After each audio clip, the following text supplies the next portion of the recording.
Ward number 13 Umar colony में आवाम development ना होने से परेशान। यूजीडी के कई सारे और रोड्स के काम थोड़े पेंडिंग रहने की वजह से यहाँ पर आवाम काफ़ी बारिश में सफ़र हो रही है।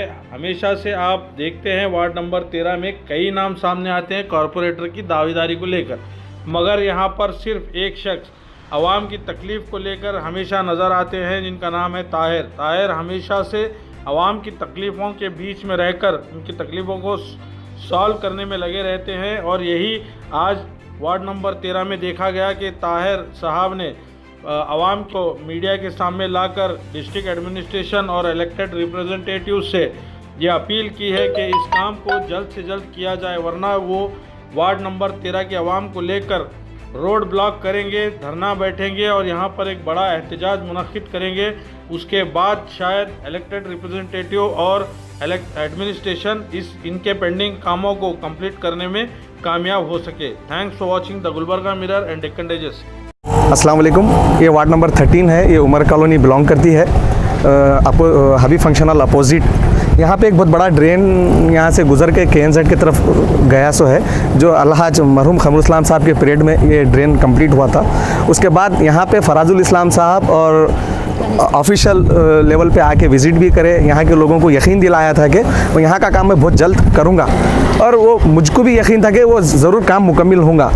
अब आने वाले दिनों में खमरुल इस्लाम साहब के फर्जंद जो फराजुल इस्लाम साहब हैं, उनके पास अब शायद वर्कर ज़्यादा है और यहाँ पे उनके मुनीम्स ज़्यादा हैं, उनको कैसा मिसगाइड करे पता नहीं, वो यहाँ का काम कैसे का वैसा है। मैं फिर भी यहाँ के लोगों को इंशाल्लाह माशाल्लाह में लेके जा रहा था। अब यहाँ के लोग 4-5 दिन से मेरे को कंटिन्यू, मेरे को भी ऐसा मिसयूज डायलॉग मारना शुरू करे उन्होंने कि भाई तुम भी क्या उन्हीं के लाइन में हैं, आप क्या है ताहिर मियाँ यहाँ का, आप लीडर को लेकर आकर आप यहाँ पे बताए थे कि ये काम बहुत जल्द से जल्द होगा। बहरहाल आज फिर वहीं का वहीं है, और कल या परसों यहाँ के एक रेसिडेंट्स गिर के उनका पैर टूटा, फ्रैक्चर आया है। मेरे को भी मजबूर होकर ये डायलॉग बोलना पड़ रहा है कि यहाँ के डेवलपमेंट नहीं होने की वजह से मैं फिर लोगों को यकीन दिलाया कि आने वाले दिनों में डेफिनेट मैडम यहाँ का कुछ ना कुछ डेवलपमेंट करेंगे, बेफिक्र रहिए आप। अब उन्होंने बोल रहे हैं मैडम करेंगे या कारपोरेशन वाले करेंगे, वो बात की बात है। अब यहाँ पे किसी को हादसा हुआ तो क्या ताहिर में आपके हम घर को भेजना, क्या करना, फिर आप जिम्मेदारी मत लो। आप जो लास्ट टाइम पे जिम्मेदारी लिए थे अभी तक वहाँ डेवलपमेंट हुआ नहीं। ताहिर भाई, ये वार्ड नंबर 13 सबसे बड़ा एरिया है, क्या उमर कॉलोनी का एक इशू है या और भी एरिया के इशू? ऐसे बहुत से इशू हैं। मैं जब तक खमरुल इस्लाम साहब से जुड़ा हुआ था या मैडम के साथ मैं फील्ड में था, मैं बराबर मैडम को यहाँ की रिपोर्टिंग देता था कि भाई यहाँ पे सख्त ज़रूरत है, यहाँ का काम करना चाहिए, यहाँ काम नहीं कर मतलब तो थोड़ा बहुत हम डिले भी करें तो हम वहाँ पे थोड़ा बहुत हम कंट्रोल कर जा सकते हैं। अब जैसे कि आपके माध्यम के थ्रू से जो हमारे वार्ड नंबर 13 के चिक्कर्स के फ़ोटो, स्ट्रीट लाइट के फ़ोटो आ रहे हैं, उससे ज़्यादा इम्पॉर्टेंट है ये ड्रेन। चिक्कड़ में आदमी फिसल के गिरा तो फिर भी वहाँ संभल सकता है, बहरहाल ऐसे ड्रेन में कभी गिर गया तो आदमी को सिर्फ जमा होकर पूरे रिश्तेदार सीधा कब्रिस्तान को लेके जाना है, दूसरा कुछ नहीं। और ये कारपोरेशन की लापरवाही है और लोकल रिप्रेजेंटेटिव की भी लापरवाही है। अब बहरहाल मैं उनसे जुड़े हुआ हूँ, कैसा बोलूँ, मैं खुद मजबूर हूँ। मेरे होठ है, मेरे दांत हैं, मैं ही उचक कर वोट दलवाने के लोगों के पेट में मुंडी डालकर बोला हूँ। आज मैं खुद क्या बोलते हैं, मैं इम्बैलेंस हो चुका हूँ। अब बोलूँ तो क्या बोलूँ। अब ये कारपोरेशन की लापरवाही की वजह से अब कारपोरेशन बॉडी डिसॉल्व होकर 1 साल हुआ, अब कारपोरेटर्स नहीं है। अब हम किसको बोलना, जो छोटे मोटे काम हैं हम कारपोरेटर्स को बोलकर या कमिश्नर को बोलकर ले सकते हैं। अब कमिश्नर के पास हम गए तो KS IS ऑफिसर सारे हु इज दिस, आप कौन है जी, आप अपने MLA के पास जाइए, अब वहाँ जाकर आप अपना रिप्रेजेंट कीजिए।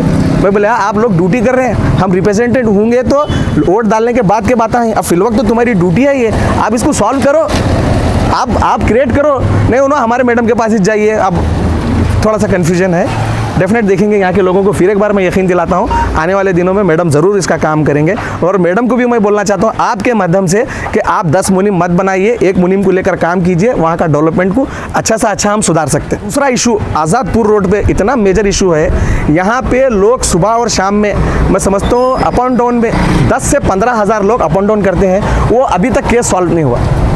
PWD में मरहूम खमरुल इस्लाम साहब यहाँ पे ये रोड को 4 करोड़ रुपए दिए थे, वो 4 करोड़ रुपए मिसयूज हुए। अब किसकी जिम्मेदारी है वो फंड के बारे में पूछने के लिए? क्या हम वर्कर की जिम्मेदारी है कि यहाँ के लोकल रिप्रेजेंटेटिव की जिम्मेदारी है? मैं लेटर यहाँ तक कि मैडम से पकड़कर BS येडियुरप्पा तक के लेटर भेजा हूँ, मेरे पास उसके पास पूरा डॉक्यूमेंट है, आपको चाहिए तो मैं डॉक्यूमेंट्री दे सकता हूँ। वो इशू वहाँ पे कितने लोग कितना परेशान हो रहे हैं तुम उसका अंदाज़ा नहीं लगा सकते। अब उसकी शायद मैं आपको जाते हुए उसके क्लिप्स मैं आपको दूंगा। वो इशू तो बहुत इंपॉर्टेंट है और हमारे लोकल रिप्रेजेंटेटिव और हमारे नॉर्थ के MLA साहबा उसके ऊपर सीरियस काम करना चाहिए और 2-4 दिन के अंदर उसको सॉल्व करना चाहिए। मैं आपके चैनल के माध्यम से मैं सबको ऑफिशियल और लोकल रिप्रेजेंटेटिव को और एक बार मैं इतला दे रहा हूँ और उनको ये भी बोल रहा हूँ ये 10-15 दिन के अंदर दरमियान में यहाँ ये इसके ड्रेन के ओवर स्लैब और प्लस वहाँ का वो मसला हल नहीं होगा तो मैं आने वाले दिनों में एक बोल्ड स्टेप लूँगा। जैसे खमरुल इस्लाम साहब के पीरियड में मैं रिंग रोड स्ट्राइक कर मैं ब्लॉक कर एक स्ट्राइक कर उनको मनवा के 4 करोड़ रुपए का काम लाया था और इंशाल्लाह मैं वो स्टेप नहीं लेना चाह रहा। आप काम करेंगे तो मैं समझता हूँ कि यहाँ की लोकेलिटी को और कुछ नहीं चाहिए। आप वो काम नहीं होगा तो मैं आने वाले दिनों में मैं बहुत बड़ा बोल्ड स्टेप लेने के वास्ते मैं मेरी नहीं लोगों की कहानी है। लोगों का कहना है कि ताहिर मियाँ आप काम नहीं कर रहे। जब आप काम करते थे वार्ड नंबर 13 में सब जने मुतमईन थे, सुकून में थे। आप काम नहीं करने की वजह से फिर माहौल डिस्टर्ब हो चुका है। आप वापस फील्ड में आइए। फील्ड में आने के बाद लोगों की ज़रूरत को आप सुनिए और लोगों की ज़रूरत को आप ऑफिशियल और लोकल रिप्रेजेंटेटिव तक पहुंचाइए।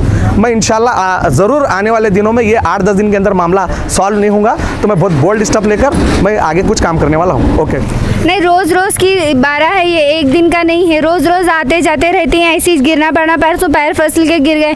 कौन जिम्मेदार है? खाली आती इंच बोलते हैं, कभी भी आती इंच बोलते हैं। कोई भी क्या भी काम नहीं करते यहाँ के MLA ना कारपेटर। कौन से कारपेटर है कि यहाँ के मालूम भी नहीं हो रहा। अस्सलाम वालेकुम वरहमतुल्लाहि वबरकातुहू। वार्ड नंबर 13 से मैं शकीला बानो बोल रही हूँ। यहाँ पे जो घर के सामने जो नालियाँ बने हुए हैं उसके ऊपर जो 3-3, 4-4 फीट के खड्डे छोड़ के बनाए हुए हैं। मैडम भी फराज बाबा आकर देख कर गए। 1-1.5 साल के ऊपर हो रहा आके जब से कुछ तो करते बोले उसका आज तक नहीं करे। 2-3 जने गिरे, एक का पैर टूट गया, एक का हाथ टूट गया। आखिर इसका जिम्मेदार कौन है? ये हाथ पैर टूटा, रोज़ कर को खाने वाले कहाँ से लाएंगे? क्या दवा खाने को पैसे डालेंगे? क्या ये घर के सामने का जो मसले मसाला हैं इसको हल करेंगे? ये लोग बहुत परेशान है। इसको जल्द से जल्द जो है ना इसका इंतज़ाम करे, कुछ ना कुछ इसका हल करना इसका। अस्सलाम वालेकुम रहमतुल्लाहि व बरकातुहू। यहाँ नाली का हमारे घर के सामने बहुत बड़ा है और चलने फिरने की बहुत तकलीफ़ है। बच्चे बड़े सब भी गिरते जा रहे हैं। एक का तो प्लास्टर चढ़ा पाँव को। आको देख कर जाको 2 साल हो गया।